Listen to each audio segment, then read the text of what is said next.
Continuando então a nossa parte 2 da nossa aula, a gente vai falar então sobre a separação de corpos no CPC, né? A separação de corpos ela tem uma natureza satisfativa. Ela pode ser requerida na própria ação de divórcio, com natureza de tutela antecipada de caráter antecedente. Então, assim, no novo Código de Processo Civil, ela está sujeita aos procedimentos previstos nos artigos 303 e 304, ok? Então, é importante salientar que, se necessário for, a gente pode pedir, então, a separação de corpos. Ela não terminou com o advento do novo CPC. E aqui, então, a gente vai começar, então, a ver os motivos pelos quais a sociedade conjugal ela termina. Então, o artigo 1571, inciso 1, já começa falando que termina pela morte de um dos cônjuges, ok? Então, a morte de um dos cônjuges é uma das formas de dissolução da sociedade conjugal. Ocorre também a dissolução do vínculo matrimonial pela morte. O cônjuge sobrevivente, ele passa então ao estado de viuvez, da qual decorrem determinados efeitos jurídicos que a gente vai ver então no nosso segundo semestre.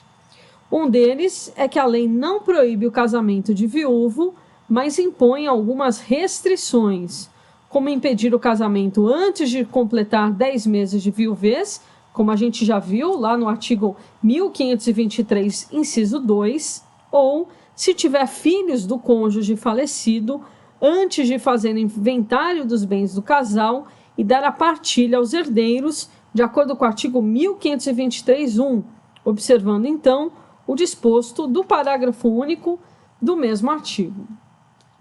Na sequência, a gente vai ver o segundo motivo, pela nulidade ou anulação do casamento. Essa é uma outra forma de dissolução de sociedade conjugal, que é através, então, da decretação judicial da nulidade ou anulação do casamento. Nessas hipóteses, vai ocorrer, então, a extinção do vínculo matrimonial que padecia de algum vício. No casamento nulo, a sentença que decreta a nulidade torna o casamento sem efeito desde o momento da celebração, ou seja, os efeitos da sentença do casamento nulo retroagem à celebração do casamento, efeito ex tunc, declarando então que a sociedade conjugal nunca existiu. Entretanto, existem exceções, como nos casos do casamento putativo. Nessa hipótese, a sentença que decreta a nulidade do casamento dissolve a sociedade conjugal e declara o casamento inválido. Os efeitos civis do casamento são válidos até a decretação de sua nulidade, ou seja, a sentença de nulidade produz efeitos ex nunc somente a partir da sua prolação. Além, então, dos vícios de vontade, erro e coação, são casos de anulação de casamento o defeito da idade, a falta de autorização do representante legal do menor em idade núbil, do incapaz de conseguir ou de manifestar o seu consentimento, do casamento realizado pelo mandatário cujo mandato foi revogado ou incompetência da autoridade celebrante, como a gente já viu lá de acordo com o artigo 1550. A sentença de nulidade ou anulatória não dissolve apenas a sociedade conjugal, mas dissolve também o vínculo matrimonial. As suas consequências jurídicas são semelhantes às do divórcio. Anulado o casamento, pode cada cônjuge contrair novas núpcias, como se fora viúvo ou então divorciado. Um outro motivo, então, do término do casamento é pela separação judicial. A separação judicial ela é uma forma voluntária de dissolução da sociedade conjugal e a finalidade é dissolver a sociedade conjugal sem romper o vínculo matrimonial. Esse procedimento ele impede que os consortes convolem novas núpcias, ou seja, eles são proibidos de casar de novo, né, porque eles só fizeram a separação judicial. Além disso, a ação de separação judicial pode ser uma medida preparatória de divórcio. é uma espécie de reflexão que o casal faz antes, então, de fazer o divórcio. Essa é uma afirmação válida para aqueles que entendem não ter sido extinta a possibilidade da separação do casal após a emenda 66 de 2010, como a gente já viu, né? É importante ressaltar que a ação de separação judicial, para alguns autores, ela permite a discussão da causa da separação e, por consequência, eles podem ser extraídos determinados efeitos jurídicos para os cônjuges.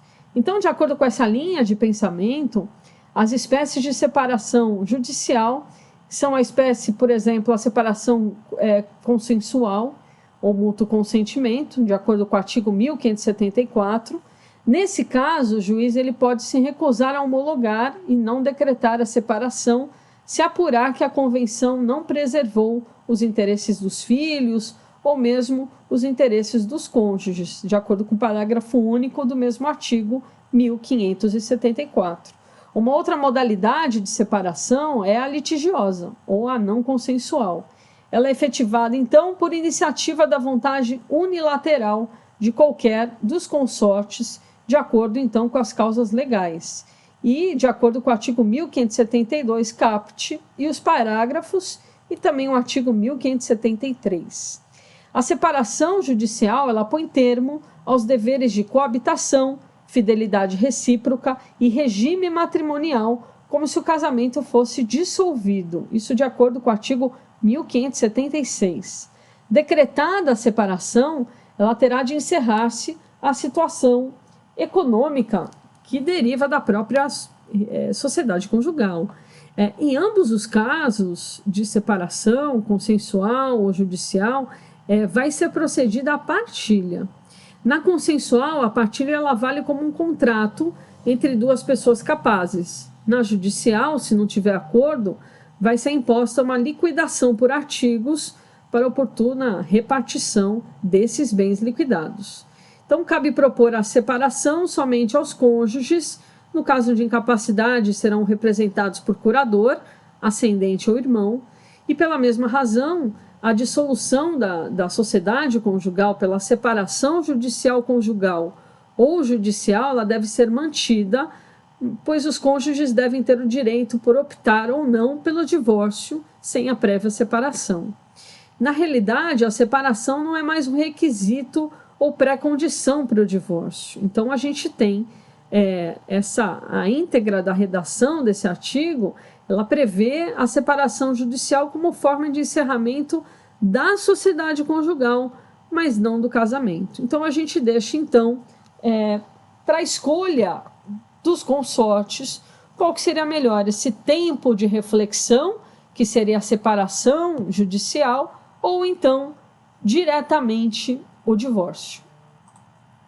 E a causa 4 é pelo divórcio.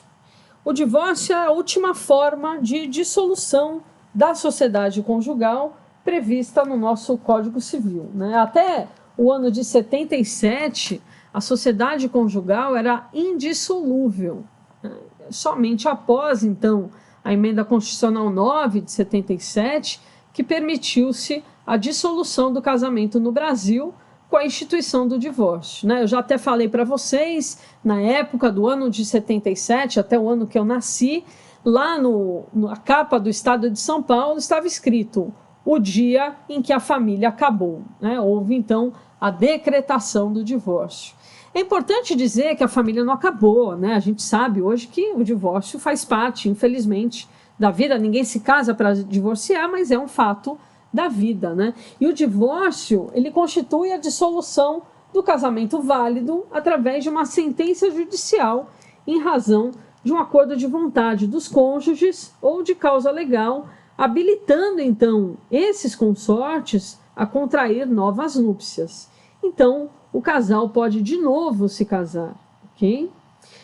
Fica, então, permitido que tanto na separação quanto no divórcio consensual, não havendo filhos menores ou incapazes e observados os requisitos legais quanto aos prazos, eles podem ser realizados por escritura pública. É o que a gente chama de divórcio e separação extrajudicial, ou seja, o casal pode fazer no cartório. A gente vai falar um pouquinho mais sobre isso, né? Mas foi uma lei, a Lei 11.441 de 2007, que acrescentou no CPC antigo o artigo 1124-A e hoje é o atual artigo 733 do novo CPC, que criou então essa figura da escritura pública, né, onde há esse divórcio ou a separação judicial. É importante dizer, né, que houve essa possibilidade de separação judicial por escritura pública ou de divórcio pela via administrativa, que não tem a necessidade mais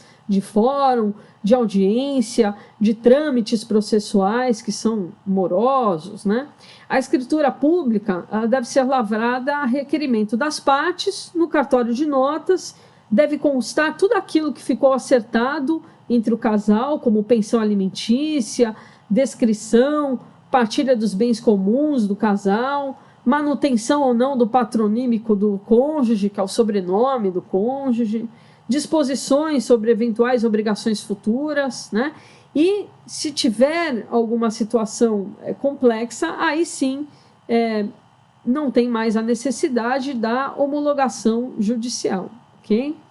É importante dizer que é uma inovação nesse tipo de modalidade, que é a de desafogar o judiciário, né? No caso, então, da separação e do divórcio, é possível promover atos em cartório, mesmo havendo filhos menores ou incapazes do casal, o que antigamente não era permitido, né? A exigência, então, é que questões como pensão, guarda, visitas, elas sejam resguardadas na esfera judicial, mas faz-se, então, exclusivamente o divórcio ou a separação.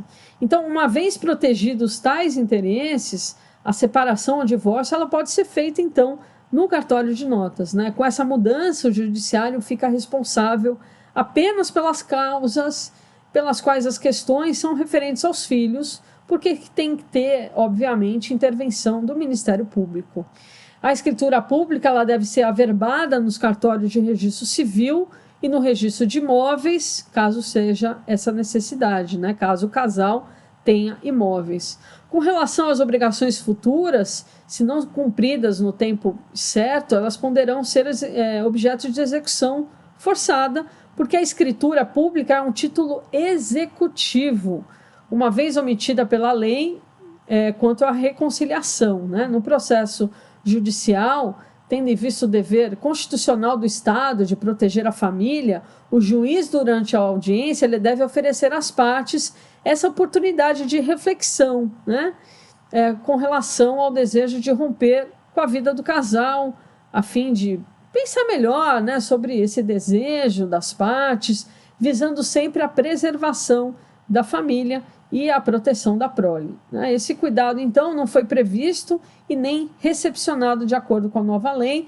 O novo texto ele alterou a redação de 3 artigos, os artigos 610, 611 e 659 do CPC de 2015, incluindo, então, o artigo 733 do CPC de 2015. Além disso, essa lei de 2010, ela foi aprovada com a emenda constitucional de 66, que dá essa nova redação do artigo 226, parágrafo 6, que a gente fala, então, sobre o divórcio. Então, ela aboliu a exigência da separação judicial prévia, como a gente tinha, né? Que antigamente tinha que esperar 1 ano, ou então a separação de fato por 2, para aí sim eu conseguir o divórcio. Hoje a gente pode se divorciar diretamente. Então, essa opção pela separação ou divórcio, ela deve ser exclusivamente das partes, que elas podem escolher livremente, segundo a sua convicção religiosa, segundo os seus costumes. Desta forma, o artigo 1571, inciso 3, parágrafo 1º do Código Civil, ela prevê a separação judicial como forma de encerramento da sociedade conjugal e não do casamento, como a gente já falou. Bom, agora a gente vai comentar os parágrafos do artigo 1571. Ele é composto de 2 parágrafos. O primeiro parágrafo, ele diz que o casamento válido só se dissolve pela morte de um dos cônjuges ou pelo divórcio, aplicando-se a presunção estabelecida neste Código quanto ao ausente. Então, o casamento válido ele só se dissolve com a morte ou então com o divórcio, como a gente já viu anteriormente. A dissolução ela se dá com a morte real, embora a existência da pessoa natural também possa terminar com a declaração de ausência, como vocês viram lá no primeiro semestre do direito civil, né? Então, admite-se também a morte presumida de quem a lei dá como falecido em razão de longo desaparecimento. A morte presumida também dissolve o casamento de acordo com o parágrafo 1º do artigo 1571, perdão. Por mais duradoura que fosse essa ausência, né, ela não tinha o condão para dissolver o casamento anteriormente, né? Com a regra, então, expressa do Código Civil de 2002, para regularizar essa situação, o cônjuge ele deverá promover o divórcio para poder se casar novamente ou aguardar pela presunção de morte que se dá com a conversão da sucessão provisória em definitiva, ressaltando ainda que o cônjuge do ausente, se ele optar pelo divórcio, ele perderá a sua capacidade sucessória. Tá? Então, isso é algo bastante importante. Se ele optar pelo divórcio, ele não pode, então, ser herdeiro deste cônjuge. Se ele aguardar pela sucessão definitiva, ele não precisa se divorciar, porque não existe divórcio de pessoa morta, ok? O parágrafo 2º, ele já fala na questão da dissolução do casamento pelo divórcio direto. Então, o que ele diz? Né? Dissolvido o casamento pelo divórcio direto ou pela conversão, o cônjuge poderá manter o nome de casado, salvo no segundo caso, dispondo em contrário a sentença da separação judicial. A regra contida no código anterior, com relação ao nome de casado da mulher, depois da separação judicial, era um caráter punitivo, né? O antigo artigo 324, ele previa que a mulher que era condenada na ação de desquite, por exemplo, porque não foi fiel, né, ela perdia o direito de usar o nome de casada, né? Mas com a lei do divórcio, essa norma foi abrandada, ou pelo menos abordada de uma outra forma, né? Porque dizia que caberia à mulher a opção pela conservação do seu nome de casada, né? E antigamente tinha vencedor e perdedor da ação da separação. E aquela que perdia a ação voltava então a usar o nome de solteira. No Código atual de 2002, essa regra com relação ao nome dos divorciados, né, é da manutenção do nome de casado, porque o nome é personalíssimo, né? Então eu posso ou não manter o meu sobrenome. No caso da conversão, da separação judicial em divórcio, é importante observar o que foi estipulado na sentença da separação judicial. Ou seja, quem foi o vencido na separação judicial, ele perde o direito de usar o nome do outro e deve, dessa forma, ser preservado esse direito também nas exceções do artigo 1578. Né? Então, após a emenda de 66, permanece a possibilidade da vedação de utilização do nome pelo cônjuge vencido na separação litigiosa ou ainda para os que defendem posição contrária na própria ação de separação litigiosa. Nesse artigo 1572, a gente vai verificar então quais são os tipos de separação. A doutrina chama o caput do artigo 1572 como a separação litigiosa como sanção. Olha só o que diz o caput do 1572. Qualquer dos cônjuges poderá propor ação de separação judicial, imputando ao outro qualquer ato que importe grave violação dos deveres do casamento e torne a vida insuportável em comum. Eu discordo totalmente da existência ainda, né, da resistência com relação à questão da separação judicial, porque eu acho que o Poder Judiciário ele não pode ser uma lavanderia onde eu vou colocar ali no papel ou na tela do computador, em bytes, as baixarias que existem em algumas separações, né? Em alguns divórcios. Então, eu não posso ficar falando, na minha concepção, tá? Eu acho que não cabe mais na nossa sociedade essa baixaria, essa lavação de roupa suja, onde eu vou, então, imputar ao outro essa grave violação, né? Então, mesmo que nos casos o marido ou a mulher cometa aí de alguma forma uma traição, eu jamais coloco isso nas minhas petições iniciais, até porque amanhã ou depois os filhos crescem e os filhos vão ver isso aí, né? Então fica bastante delicado essa situação. Na sequência, pessoal, a doutrina chama uma segunda modalidade de separação, seria a separação litigiosa como falência, que é o parágrafo 1º desse artigo, né, que diz que a separação judicial pode também ser pedida se um dos cônjuges provar a ruptura de vida em comum há mais de um ano e a impossibilidade de sua reconstituição. Ou seja, eles já estão separados de fato e existe então essa possibilidade também de pedir a separação por conta disso, né, que eles já não vivem em comum há mais de um ano. E o parágrafo 2º, que a doutrina chama de separação litigiosa como remédio, que diz o seguinte: o cônjuge pode ainda pedir a separação judicial quando o outro estiver acometido de doença mental grave, manifestada após o casamento, que torne impossível a continuação da vida em comum, desde que após uma duração de 2 anos, a enfermidade tenha sido reconhecida como de cura improvável, né? Esse parágrafo 2º aqui, ele é lamentável no meu ponto de vista, né? Porque, primeiro que antigamente era 5 anos, né? Então houve uma redução de 5 para 2 anos, esse prazo para que seja reconhecida como incurável a enfermidade, né? Então, os requisitos para que haja essa separação, né, é que o outro cônjuge ele tenha, então, uma enfermidade grave de doença mental. E o requisito 2 é que essa doença surgiu depois do casamento.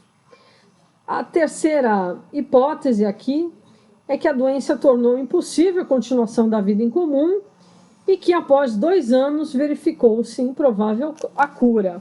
Aqui a reflexão que eu faço é a questão mesmo moral, né? A questão do princípio da solidariedade, né? Como é que agora, então, na doença, o casal vai se separar simplesmente pelo fato da pessoa estar doente, né? Então, a gente aqui pode colocar uma doença mental grave e um Alzheimer. Isso é motivo para pedir a separação? Pelo parágrafo 2º, sim. Lamentável, né? Entendo eu até inconstitucional, porque tem princípios constitucionais que vão de encontro a isso, né? Tem situações em que essa separação vai ser extremamente prejudicial a essa pessoa que está doente, né? Mas, enfim, nessa nova edição do Código Civil de 2002, os nossos congressistas preferiram manter este parágrafo 2º. Já o parágrafo 3º, ele remete, então, ao parágrafo 2º. No caso, então, do parágrafo 2º, reverterão ao cônjuge enfermo que não houver pedido a separação judicial os remanescentes dos bens que levou para o casamento e, se o regime de bens adotado permitir, a meação dos adquiridos na constância da sociedade conjugal. Esse parágrafo 3º, ele é nitidamente punitivo pela apenação pela aparente crueldade de quem pede a separação, estando o cônjuge acometido de grave e incurável mal. O autor da ação ele fica sujeito a perder a meação dos bens remanescentes que o enfermo levou para o casamento, e essa transferência patrimonial ocorre de forma exclusiva se o casamento foi celebrado pelo regime da comunhão universal de bens. Eu queria mostrar para vocês, né, até com uma brincadeira, onde está a Paty, ao invés de falar onde está o Oli, né, como é que só para relembrar para vocês, que eu falei do Instituto da Ausência, né, que está lá nos artigos 22 a 39 do Código Civil, né, e o conceito é o estado da pessoa que desapareceu de seu domicílio sem deixar notícias do seu paradeiro e sem representante que administre os seus bens, né? Então, os procedimentos para decretar a ausência, no primeiro momento é a curadoria provisória, depois é a sucessão provisória e, por fim, a sucessão definitiva, reconhecendo, então, a morte presumida.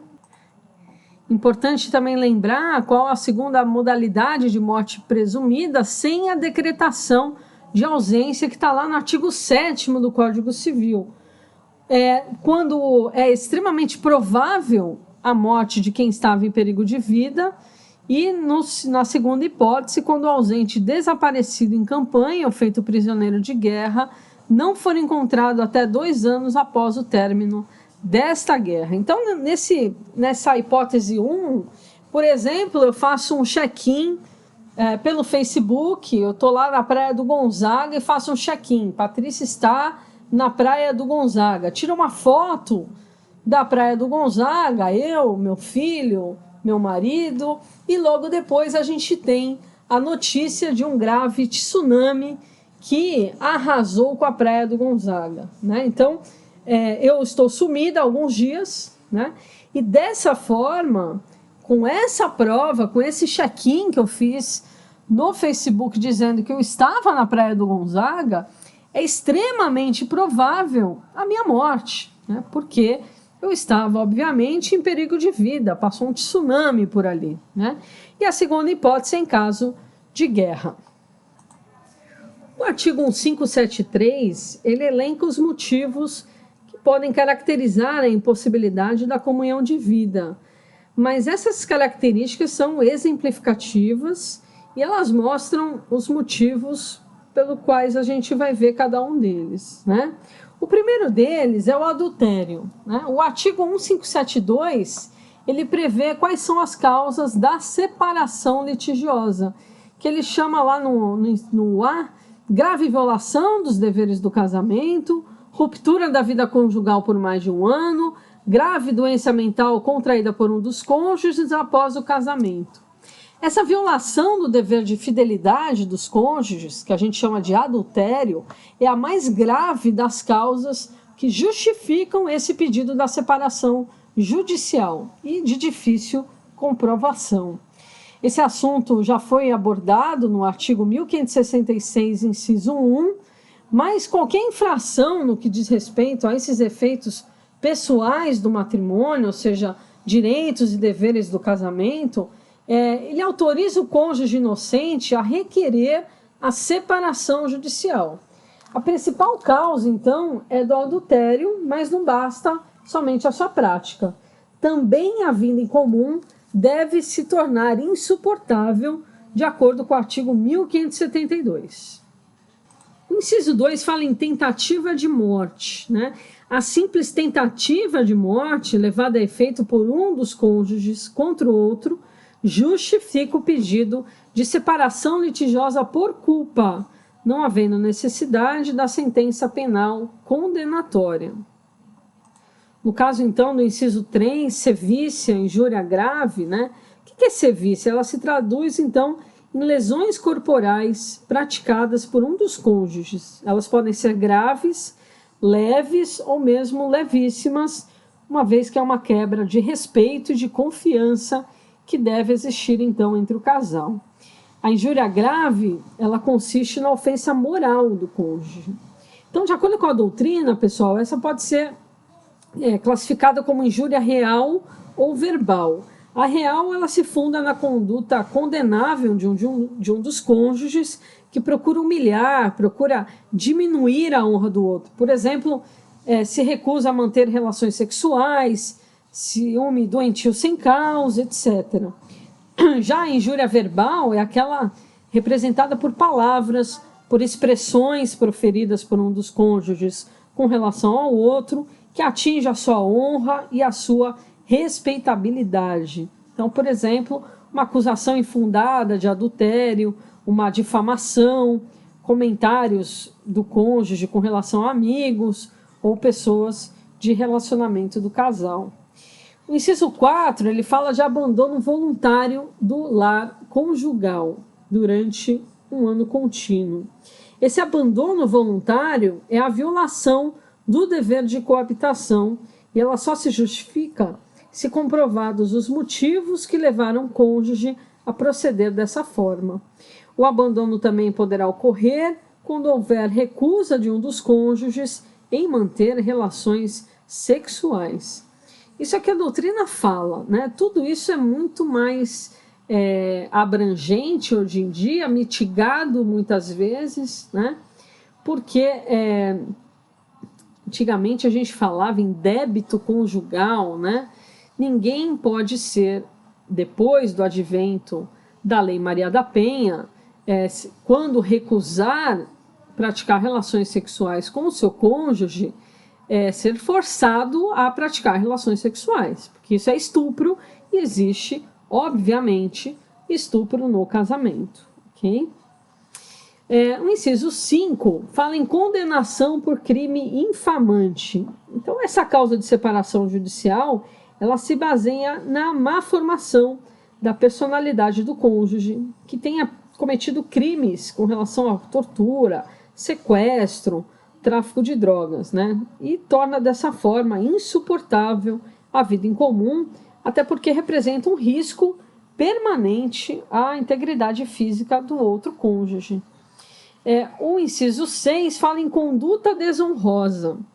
A conduta desonrosa é todo o comportamento de um dos cônjuges que implique em dar menosprezo, né, com relação ao ambiente familiar ou no meio social que vive o casal, né? Então, o cônjuge autor desse tipo de ato, ele deverá provar a existência dos fatos atribuídos a ele, né? Ou não, ou então outro cônjuge prova, né? Então, por exemplo, alcoolismo, corrupção, né? E que esses fatos tornaram importante essa questão, né? Esses fatos, eles têm que tornar a vida comum do casal insuportável. E o parágrafo único, ele fala que o juiz pode considerar outros fatos, ou seja, aí abre o leque, tá? Outros fatos que tornem evidente a impossibilidade da vida em comum. Então o rol aqui, ele é exemplificativo e não taxativo, né? Porque a própria leitura já diz isso, né? Esse parágrafo, então, ele faculta ao juiz considerar outros fatos que tornem evidente a impossibilidade da vida em comum. Então, essa insuportabilidade da vida em comum, ela é criticada por muitos autores. Eles ensinam que a prova da insuportabilidade torna o processo de separação muito instável, porque poderá caber essa alegação do fato elencado lá no artigo 1573, né, que ocorreu, mas que não é insuportável. Então, é bastante subjetivo isso, né? O que é suportável para mim pode ser insuportável para o outro. Isso vai depender da cultura, do grau de instrução, né? Tudo isso acaba dividindo aí os autores nessa questão, né? Então, por essas razões é que muitos autores acabam, então, entendendo que o divórcio é muito melhor porque não entra nessa seara e justamente nesse tipo de prova de vida em comum insuportável. Bom, queridos alunos, terminamos aqui mais essa aula de hoje, do dia 30/3. Amanhã, dia 31, eu vou gravar a nova aula e vou falar, obviamente, da continuidade dessa matéria, que a gente vai discutir, então, quais são os efeitos pessoais e quais são os efeitos relativos, então, aos bens, no caso de separação e no caso de divórcio, ok? Então, nos vemos hoje à noite ao vivo no Zoom, às 9 horas da noite, e amanhã, de novo, nesse mesmo canal. Até mais, tchau, tchau.